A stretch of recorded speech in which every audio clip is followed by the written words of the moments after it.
So just make sure you feel that you're able to stand with enough space around you to move. And give yourself a few moments to settle into the practice. Tai Chi is an art that we form slowly, but also that we learn slowly. And regardless of how long you've been doing this, it's always a good idea to take a few moments on the real basics and give yourself a chance to settle into the postures. So feet are hip width apart. Trying to find a position where you're in line with the pull of gravity. So your weight goes right down through your body into your feet. We begin this process of dropping our center of gravity, or rooting down. Trying not to stiffen up in our knees or our hips. Bringing your attention to the center part of your body, between hips and pelvis and waist, and just starting to turn there. In the first instance, make sure you give yourself a little bit of time just to feel how it is to move. Is there any resistance in your body as you do this? Are you tight in your back or your hips? One of the things that we try and intend all the way through, one of the sort of underlying intentions, is this idea of finding a way of moving, following the path of least resistance. So we don't want to strain against those areas that feel a bit tight or stiff, but rather to focus on the space that is available and to let the movement begin to just fill that space gently. Over a period of time, of course, our range of movement does increase. Some of those blockages just fade away. Others perhaps need a bit more attention at one time or another. Going more quickly like this, you might find that those areas of stiffness, sort of tightness in the shoulders or whatever, are more likely to release. Letting your body settle into a nice steady rhythm. This rhythm points us at another one of the sort of foundation qualities that we look for, which is one of connection. We find a rhythm and our body begins to resonate to that rhythm. So when we make a change, when we move in our hips, there's a response in our shoulders, for instance. So we learn to move from the center of our body. This is the part of the body that is like the hub of a wheel. It connects to all parts of the body.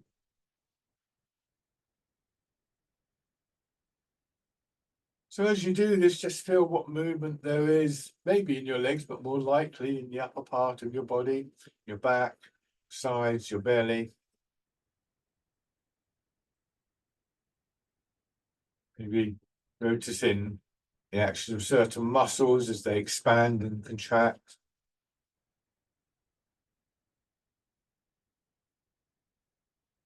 A little bit higher up there, sort of middle of the back, solar plexus, the bottom of your rib cage.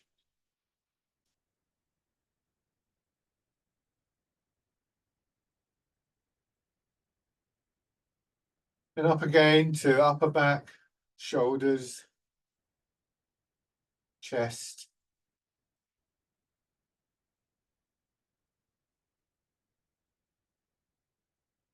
Where have the weight of your arms hanging from your shoulders? So we get to the arms. At this point, all our arms are doing is following the movement, just swinging from your shoulders as a result of the movement in the rest of your body.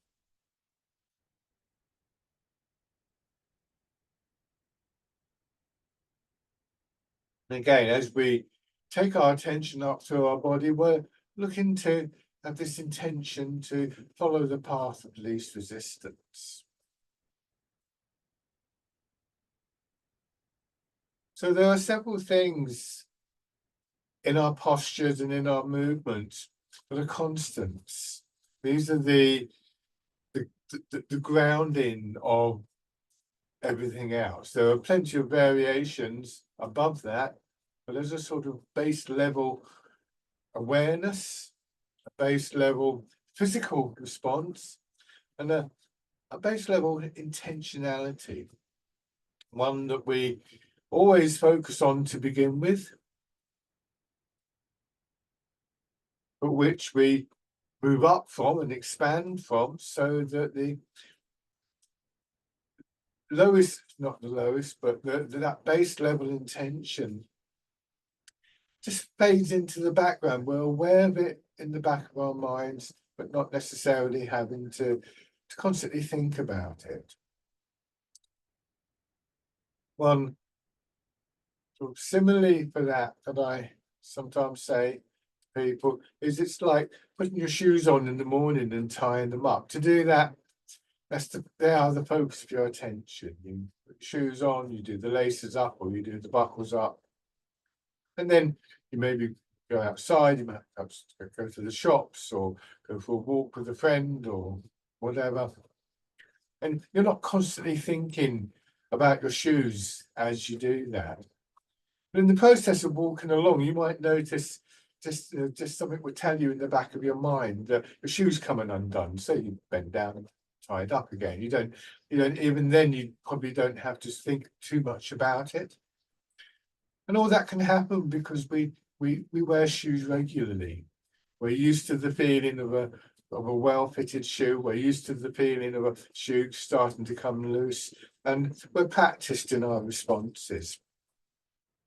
By and large, it doesn't actually interrupt whatever else is going on. It's just a natural, intuitive adjustment. So in line with the pull of gravity, weight a little bit forwards, a little bit exaggerated here. In this video, I'm just allowing your hips to drop back. This will lower your center of gravity. It will also bring you more into that aligned position. And you'll start to find, as you get used to this, that certain parts of your body, certainly the middle of your body, will begin to loosen up because they're no longer having to carry as much weight. So we get this hub of the movement beginning to loosen up.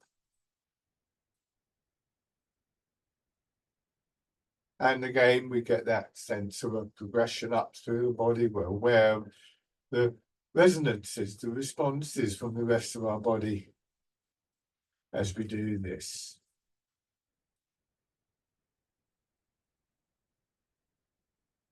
At the same time, the focus of attention that we're bringing in this way, focusing on the center of the body, begins to just quieten our thoughts. Certain intrusions will always happen. You'll suddenly think, oh, I'm going to do that later today, or this happened yesterday, or something like that. But we return our attention to our center, from there down into the ground, with the rooting down. And those thoughts will sort of ease off. They won't disappear, but they'll go into the background. And once again, we're able to focus more fully on our movement, on our postures.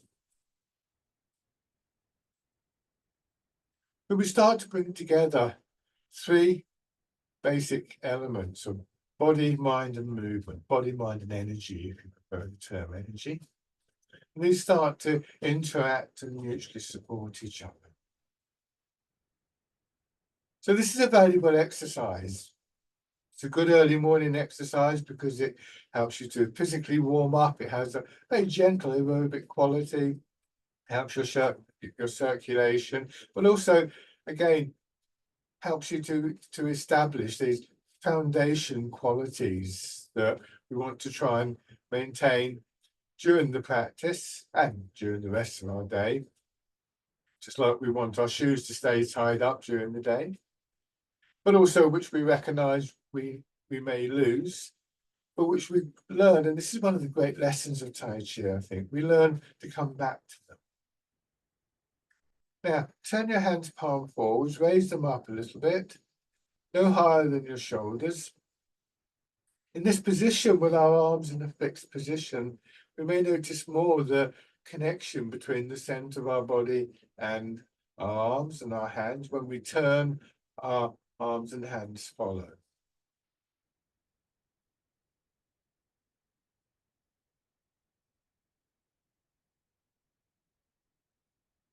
Drop your hands down. Now change your stance. Turn one foot out, put the other foot forwards, keeping the width of your step. You can see the background through my legs here. Now, moving your weight and seeing how the center of your body turns with the transfer of your weight from one foot to another. This introduces another very fundamental quality, the transfer of the weight. And you perhaps begin to realize that physically, much of what I'm talking about is to do with the lower part of the body. And in general, what we look for in Tai Chi is for our upper body, and in particular our arms, but really the whole of the upper body, to follow the pathways, if you like, that are opened up through the establishment of these basic qualities. The old writings in Tai Chi have a saying that the movement is rooted in our feet, with the dropping of the center of our gravity, connection to the ground. Transmitted through our legs, and you can see clearly here the movement of the weight, that we're moving from one foot to another. That gives us a certain amount of momentum, a certain amount of energy. Directed by, guided by center of the body. Once again, we've already established that. And expressed in the upper body and arms. So everything that happens in the upper part of our body has some kind of connection to those basic qualities. And this requires a change in our perspective, a change in our thinking, if you like.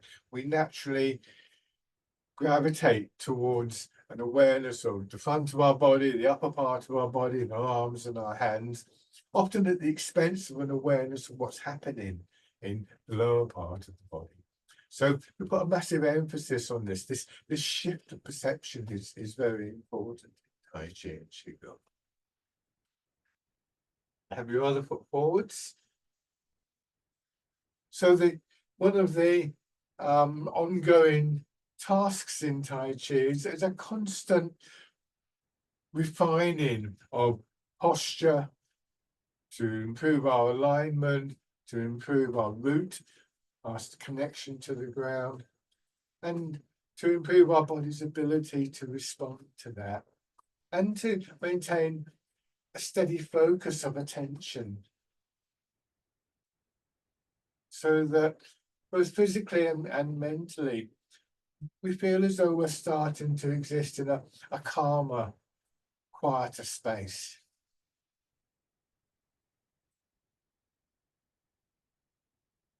Give your legs a shake. So people who are new to this, well, existing people, but particularly people who are new to this, you'll begin to notice the legs are working quite hard.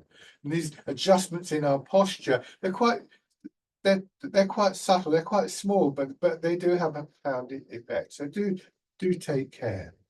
So as you stand, I'm going to come a little bit closer for a moment. Again, your weight goes slightly forwards into the front of your feet, but your hips drop back as though you're just perched on the edge of a wall. Lower back, hips, buttocks, with a slight feeling of overhanging. And then just allowing your hips to drop back a little bit more until you feel yourself being pushed up.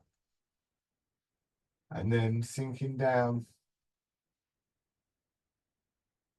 And don't overdo this movement. I don't want you to strain your knees. So we're lowering our center of gravity again, and this it improves our sensory root. And that's something that is really important in Tai Chi, because it's the method, if you like, by which we become more stable. Physical foundation for the movement. It's also, you'll begin to realize with this movement downwards, the way that we load the body, it's like being on a trampoline or a bouncy castle. If you're on a trampoline, you need to drop down and then you get pushed up. So this is the pathway to a major source of kinetic energy, kinetic movement from the ground. Not the only aspect of the energy that we work with in Tai Chi and Qigong, but it's one of the most important ones. Sinking down, you get pushed up. It's like if you were to get a ball and you're in water and you push the ball down into water, what will happen is eventually the water will push you up. So now bring your hands to a position so you're cradling the ball, let them rest on top of the ball, drop your hips, and let that movement draw your arms down, and then turn your hands palm up and push it up. So this is the exercise rooting down. Feeling as you push up, as your legs straighten, your hips push up into your back, and there's this sense of a rising movement up your back. So again, don't get stuck in an awareness of what's happening in the front of your body. This movement fills your upper body, expands your upper body. And then you just let gravity draw you down again. We begin to learn how to make use of gravity, to let gravity draw us down, to give us that energy rising up, expansion. This is where it's important that we're aware of our alignment of our body with the pull of gravity. So if, for instance, as I do this, I'm leaning back, this is exaggerated, and I go to lean back and I start to feel as though I'm falling, I'm going to stiffen up and I won't get the rooting down. We can find a way to allow free passage for the pull of gravity through our body. The return will be a greater sense of a rise in energy.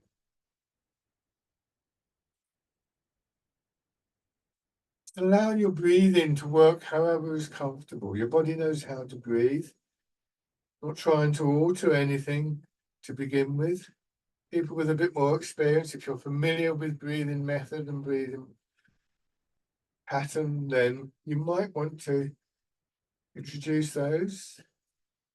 But remember that they will only work to the degree that our posture allows them to. Nothing should be forced.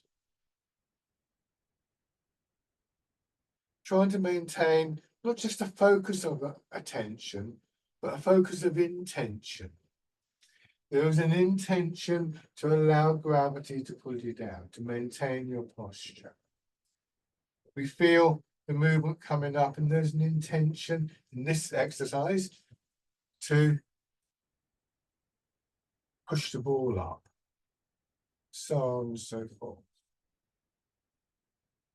Now, we're going to change. So the same base intention, sinking down and pushing up, that I've just described, but we turn our fingers out, and now going into the exercise, the wild goose. So this has a more open quality to it. We may find that the image of the bird in flight is a useful one for us. That conveys some kind of quality, some kind of feel, then we can bring that into the movement. If it doesn't mean anything to you, then don't feel that you failed. Not every image is going to work for you.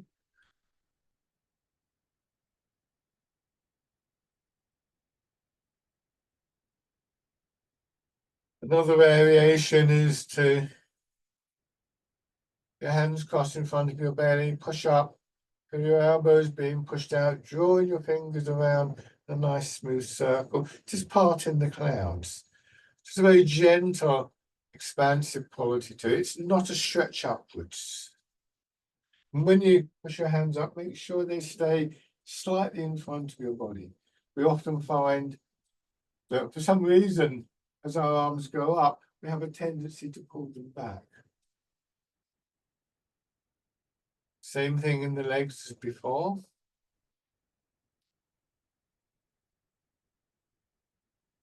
And then do these 3 movements in a little sequence. So as you drop down now, bend your elbows, curl your fingers under, doing one of each.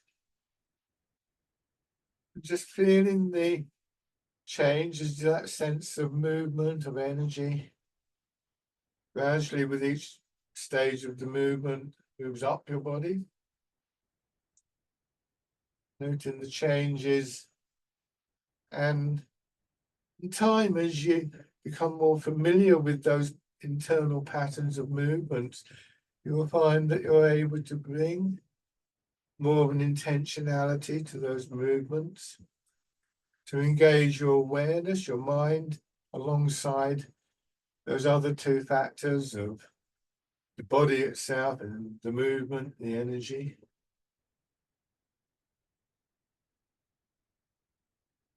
Have a sense of which movements, which changes within your body are useful to you, and which might be actually hindering the movement a little bit. This is an ongoing process again in Tai Chi.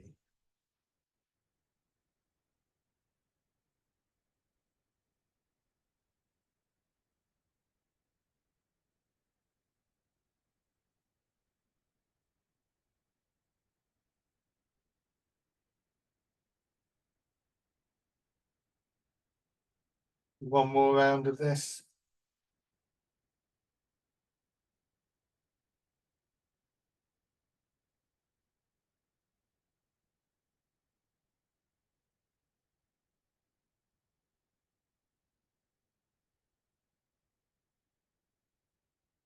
Last time. Now, keeping that movement in hips and legs, the sinking down and the pushing up. This time, just focus on the expansion in one side of your upper body, pushing one arm up, wind it around, so you're plucking something off a tree, down. And change your awareness to the opposite side of your body, do the same thing there. This is called Dragon Plucks the Stars from the Sky.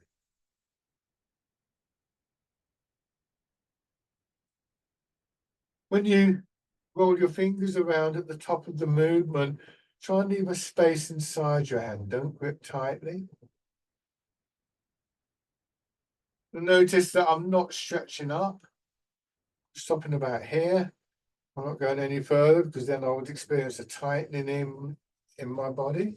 So again, aware of that sense of spaciousness within your body, particularly in your shoulder, and not straining against that.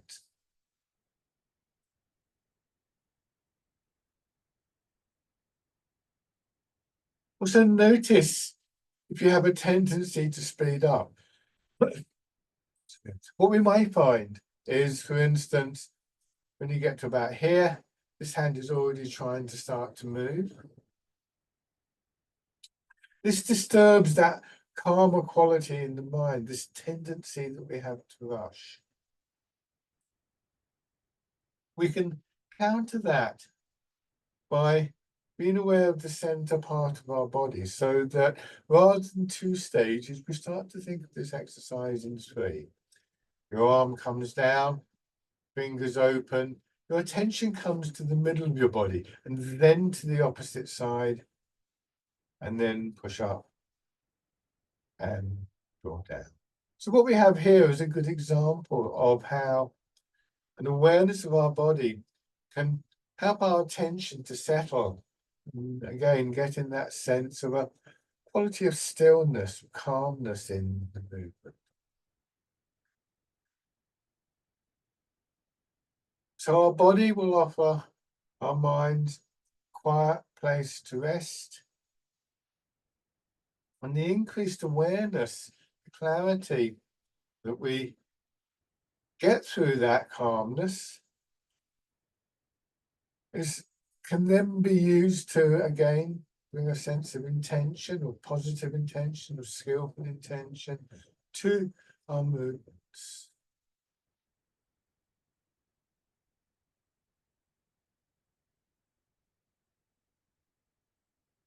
Do one more of these.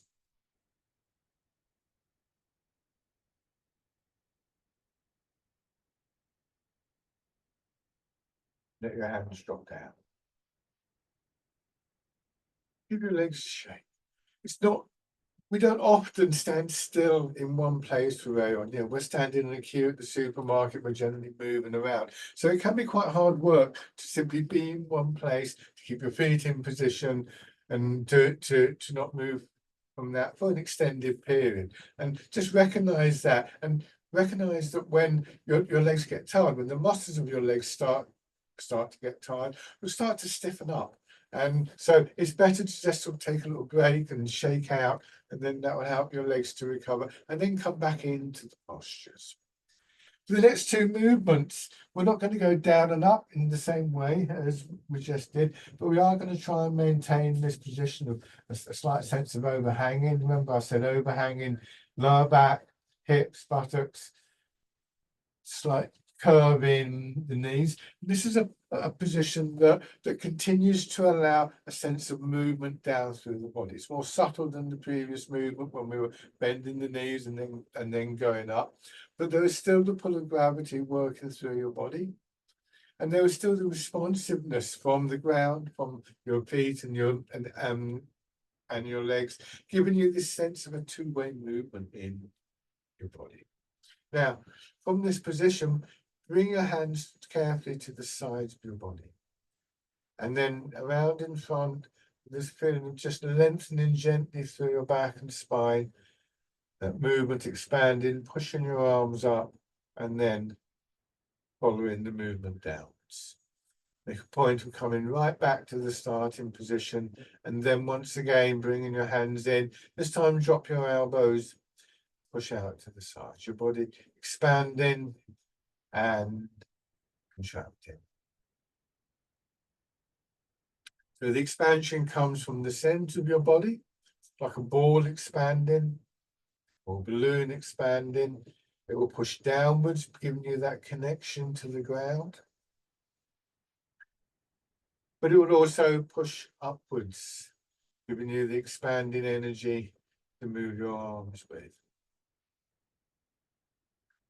So that center part of your body that you're returning both your hands and your arms and your attention to regularly in this exercise is the part of your body that you want to feel is dropping towards the ground, almost as though you're actually sitting on the ground. So your center develops a real quality of connection to the ground, and this is also an aspect of the rooting down. It's not a purely physical act of dropping your center of gravity, although that's an important element.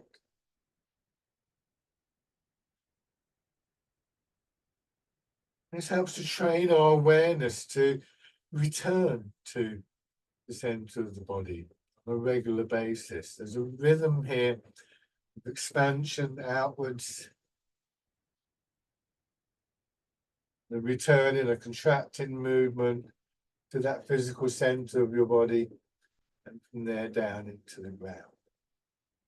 A habit that is useful to take with you out of the practice, because we begin to associate that process with a return to a feeling of stillness, quietness.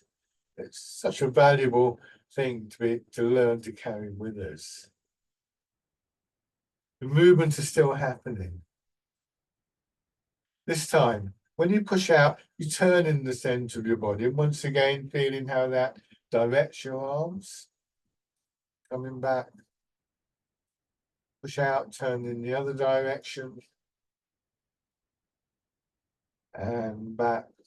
And then facing the front, push out to the sides. So we have 4 directions of movement, largely governed by the orientation of that center part of our body, hips and waist. First one is upwards, but we're facing forwards. The next 2 are the sideways movement, but with the variation coming from the center, turning in one direction.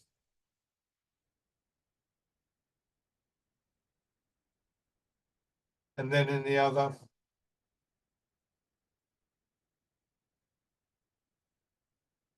and then facing forwards, and so we end up pushing to the sides. Pushing in 4 directions.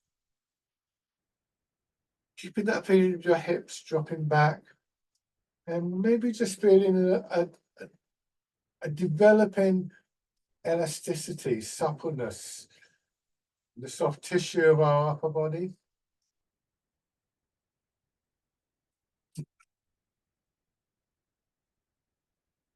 So that an extension quite naturally leads us into a contraction. And then the expansion, once again, pushing our arms out.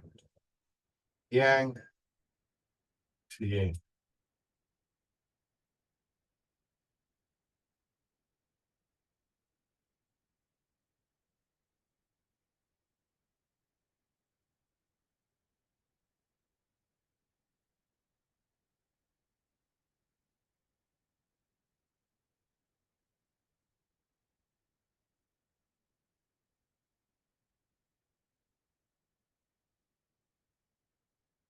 So the expansion and the contraction are ongoing processes between gravity and that response from the ground and your legs.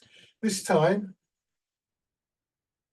letting your hands drop down, and once again, bring in an aspect of discrimination, because again, we want the expansion on one side of the body. Pushing our arm out this time, and it swings up above our head a little bit, and then straight down. It's very soft in your shoulder as your arm rotates through the circle.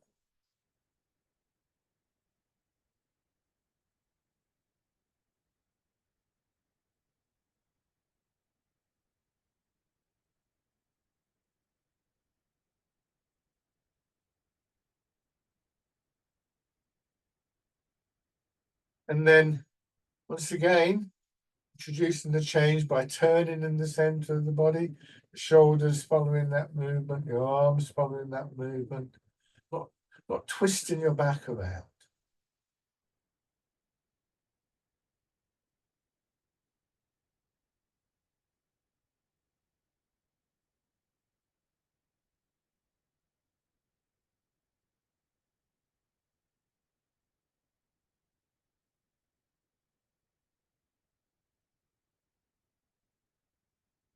And try the same thing on the other side. Noticing any difference between one side of your body and another.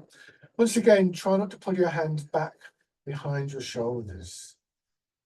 Imagine you're just describing this shape, painting it on a wall in front of you.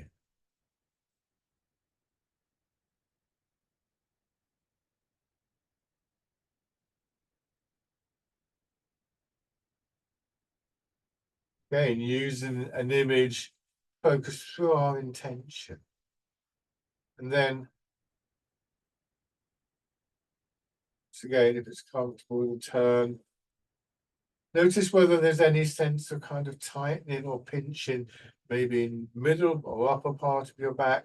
If that's the case, just restrict the movement there so that you're more likely to follow the degree of turn within the center of your body.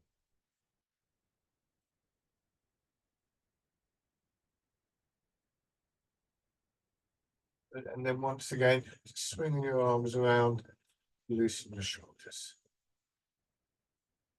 And give your legs a little bit of a shake.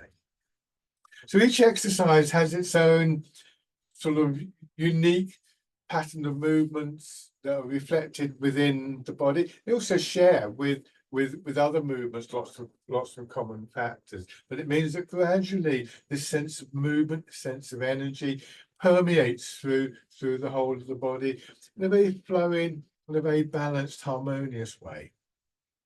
The next 2 exercises, you need to be careful with these, so they can be quite strong exercises. I'm going to try and demonstrate them quite big so you can see what I'm doing, but only move as far as you're comfortable. Remember this principle that we're trying to encourage the movement through the path of least resistance, to fill up the space that's available. Confident that as that happens, it's like water filling up a hollow in the ground. If it stays there long enough, if there's enough water passing through, the hollow will will become bigger.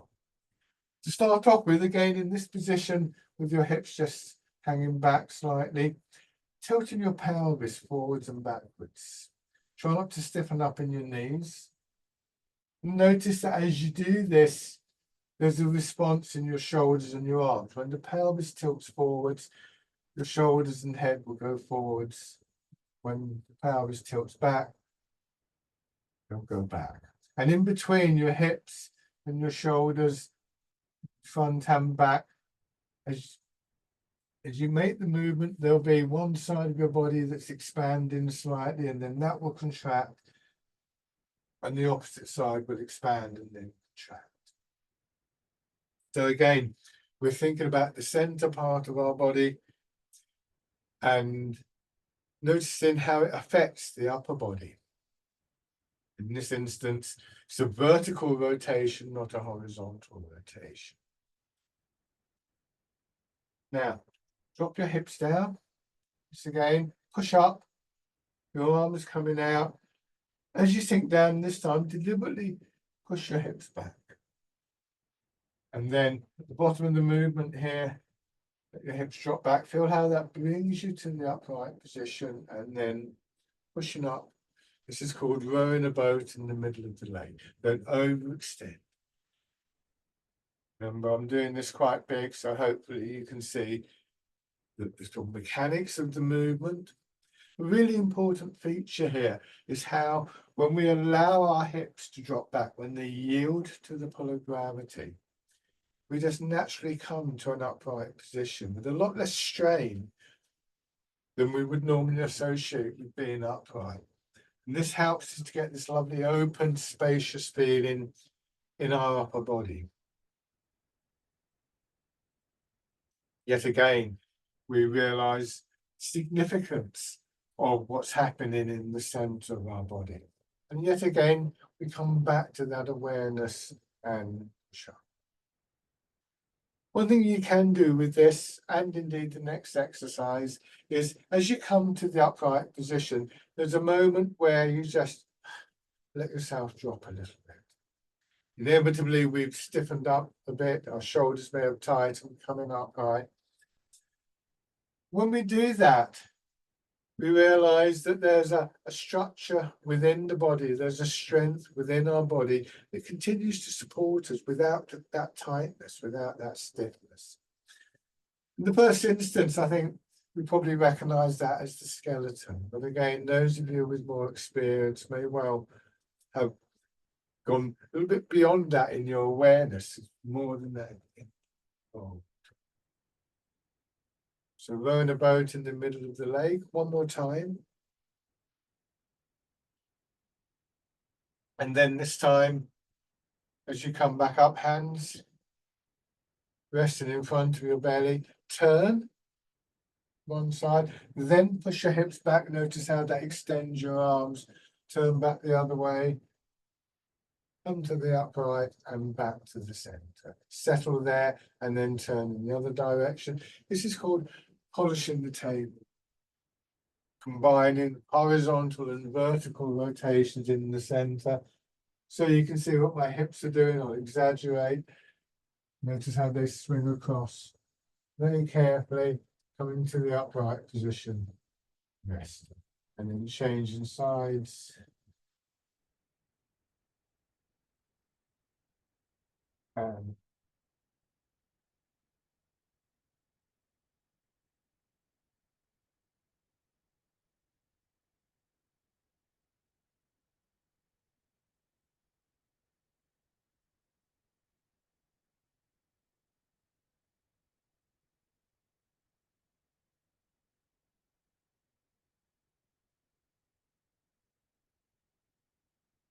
one more time.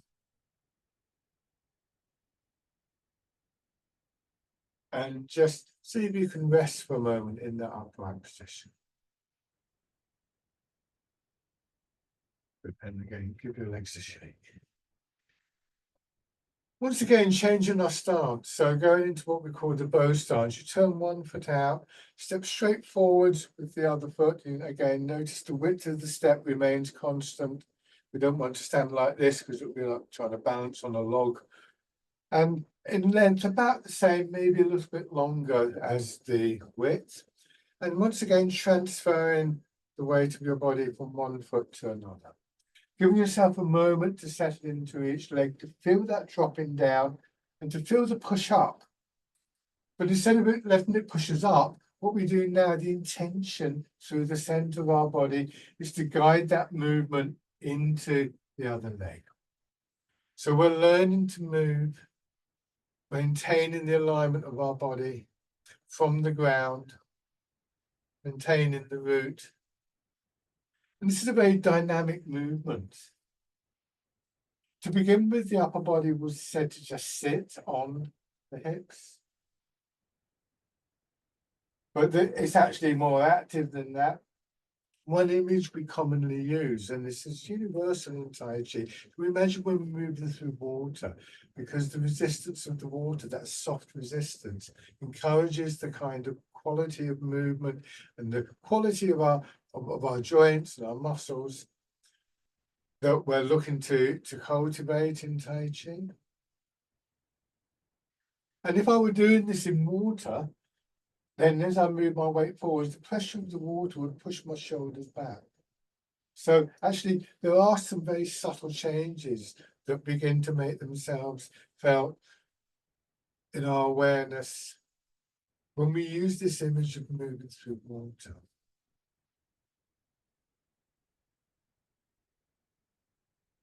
We get a sense of movement, not just in our legs, but a kind of flowing movement from front to back and then front again.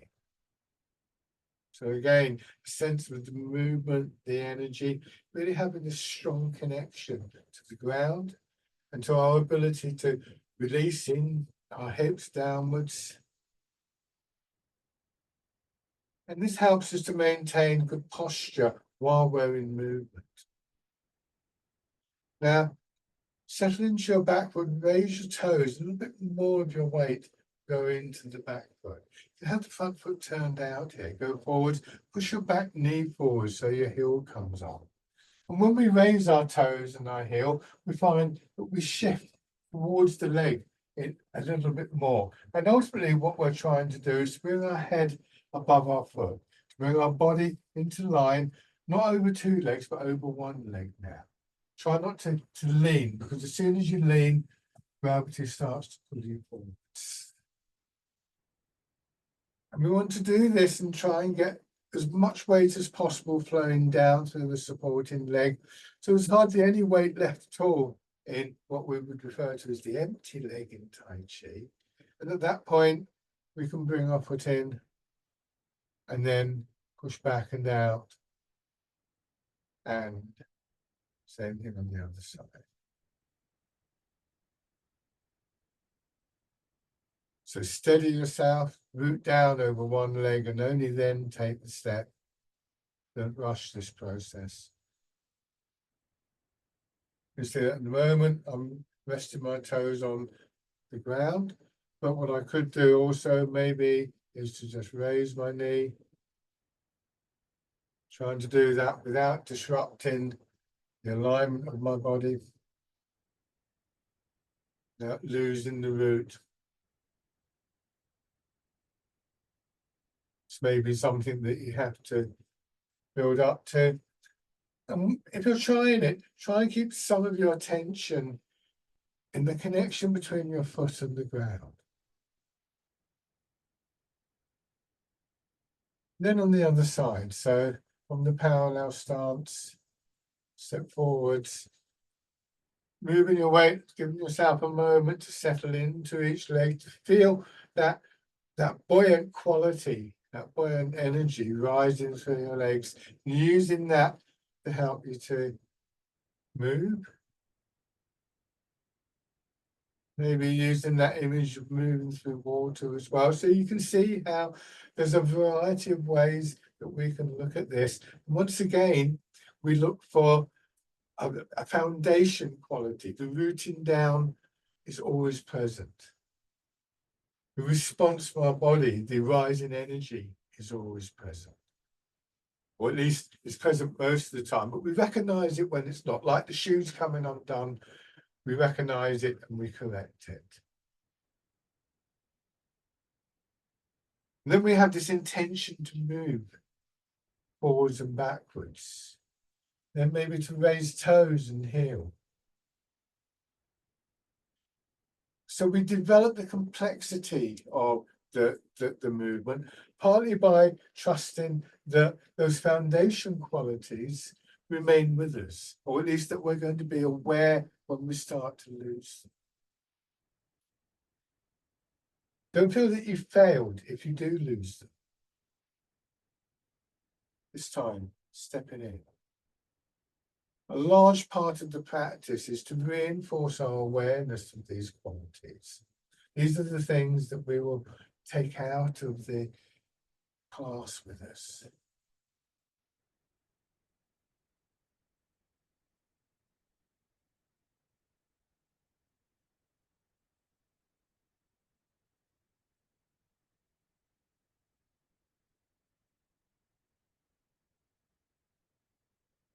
This time, take a step through. I can either go forwards or backwards, depending on where you have room. Bring your foot in, planting the foot, re-establishing the foot. Notice again that when I go forwards, I have my front foot slightly turned out. Not everybody will need to do this, but I find it helpful because it opens up my hip a little bit and I'm more able to let my weight flow down through the leg.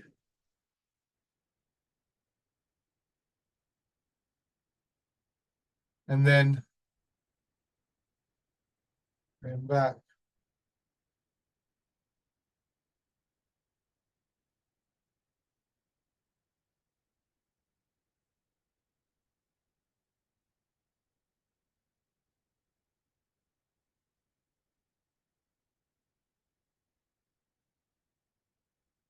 And shake hands down. And once again, we open up our field of attention a little bit more to bring the upper body and the arms a bit more actively into the practice. So have your right foot forwards. Start with your weight in your back foot. Move your weight forwards, and as you settle into the front foot, just allowing your arms to swing through. And then going back, same thing. So if you're in water, the pressure of the water would hold you arms back. But it would also encourage a more fluid movement, a softer movement. We tend to naturally release tightness, stiffness when we move in water because it's harder work if we're stiff. So we move through water, we begin to move like water. This is an exercise called fisherman castanet. Wave-like fluid movement coming through. So when you go forwards from your back leg into your back and out through the rest of your body, to your arms and your fingers. Likewise, front foot backwards. Then overextend your arms. And notice that there's a natural swing here. I'm not trying to lift my arms. They naturally swing up because they're attached to my shoulders. People with a bit more experience, when that happens, notice where you feel that sense of expansion and contraction. Because again, this is something you can bring your intention to. When you bring your intention to these small, subtle changes in your body, particularly your upper body, it will have an effect on the movement of your arms. So we begin to build the movements from the inside out.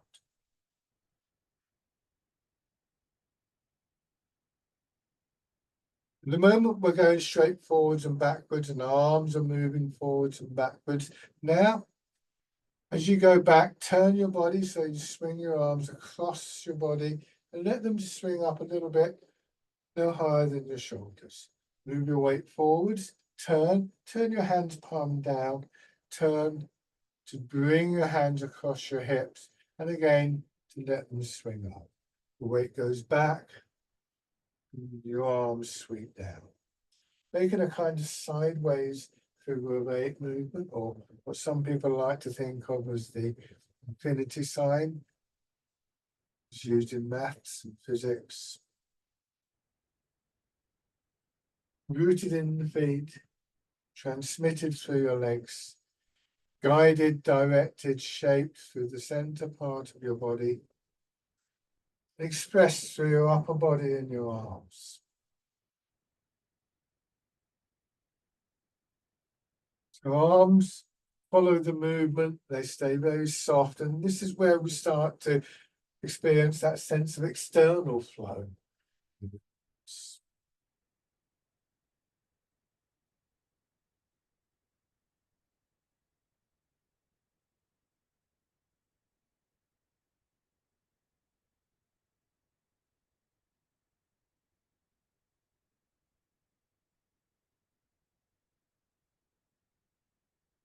Soften your fingers, try not to stiffen up in your wrists or elbows.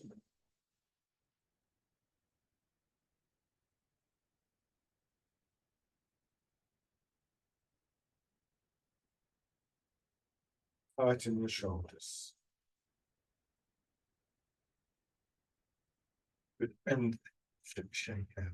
If the image of the figure of eight doesn't work for you, somebody once suggested it's a bit like trying to sort of paddle a canoe in that sense.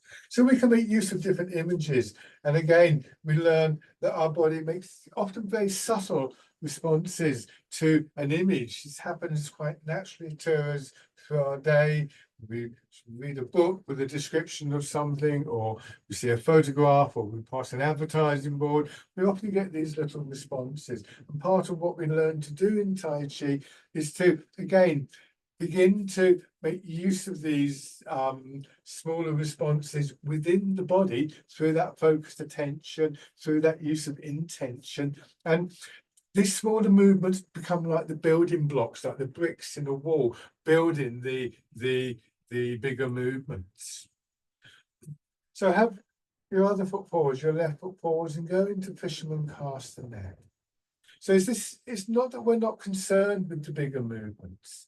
And in fact, it's often the external movements are often the ones that guide our attention inwards in the first instance. But if you want to build a wall, you build it brick by brick. So part of the progression in Tai Chi is a growing sense of what is happening within the body. And this is, again, where the aspects of mind that we use in Tai Chi, attention and intention, are so very, very important. And these three elements, body, mind, and energy, should be seen as mutually supportive. I think of them as being like the three legs of a tripod that you might put a camera on. All three legs are important. Each leg supports the other two. Each has its own particular qualities. And ultimately, what we're trying to do is to develop the tripod so that there isn't a sense of separation between these different elements. Now turning into the figure of eight movement.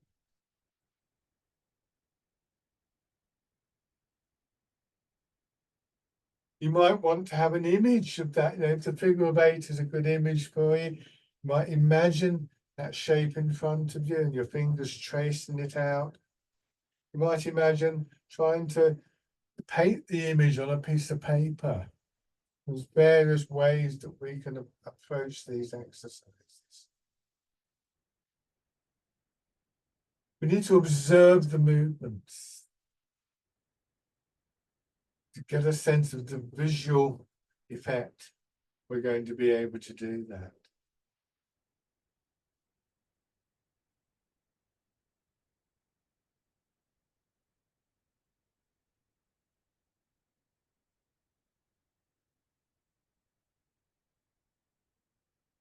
Now, combining this with the stepping that we do, so I'm going to go forwards. It depends where your space is. I've opened up my front foot. As my arms come up, the rear foot comes in, I step forward and on the other side. And then, as before, what I might find is that if I'm stable enough, I can then raise my arm and leg. I'll try and do this without tilting the pelvis. I draw my knee up. I try not to lean over because then I get all wobbly.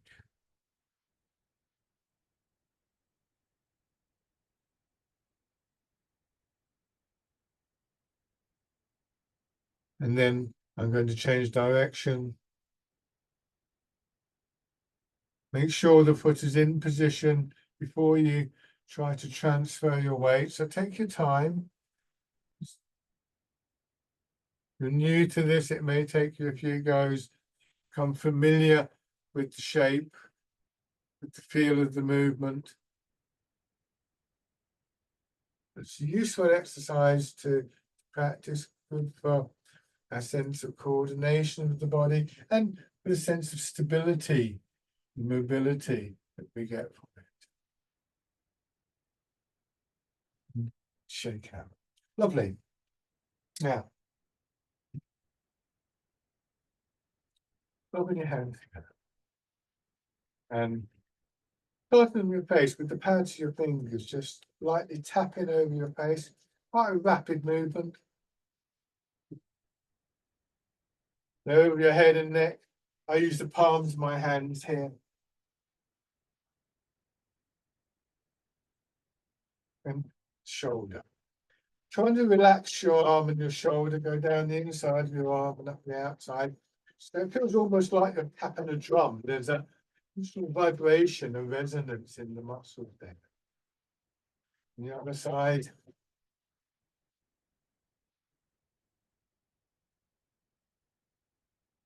And then onto your back. Much of your back as you can get to comfortably. And again, if possible, that sense of resonance in the muscles there.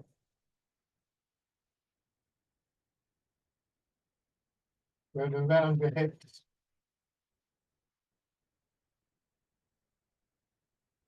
And then down the outside of your leg, the inside. Light as you go onto your belly. And into the upper part of your chest. I've said several times today that we want to be able to get to a point where we come back to some of those foundation qualities. Easily said, less easily done, of course, but this last exercise points us towards our ability to develop that. It's called Embrace Tiger, Return to Mountain. You start by sinking down and then you push up, your arms coming out, and then just drawing around as though you're going to hold a ball against your chest. Elbows dropping down, hips beginning to soften, to drop down, shoulders dropping down, returning to the mountain. For me, the mountain is a lovely image of a lot of the qualities that come out of these postures, the strength, stillness, dynamic quality, all combined in one image. But for you, it might be different. So one thing you can do to help you take some of these qualities into your daily life is just to notice, what is it that brings you back? Is it the pull on your hips? Is it some other sensation in your body? Is it the image of the mountain? And these are things that can be useful to you as you go through your day.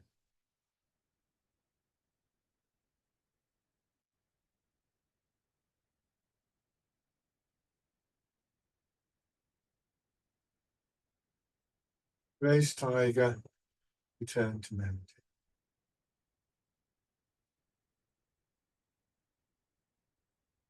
So one more round.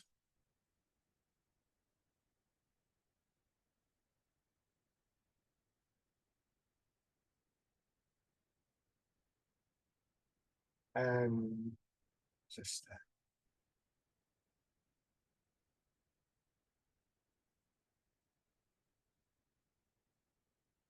Thank you very much, everybody. Thanks for watching and joining in. Again, if you do have any questions, please get in touch. But enjoy the rest of your day.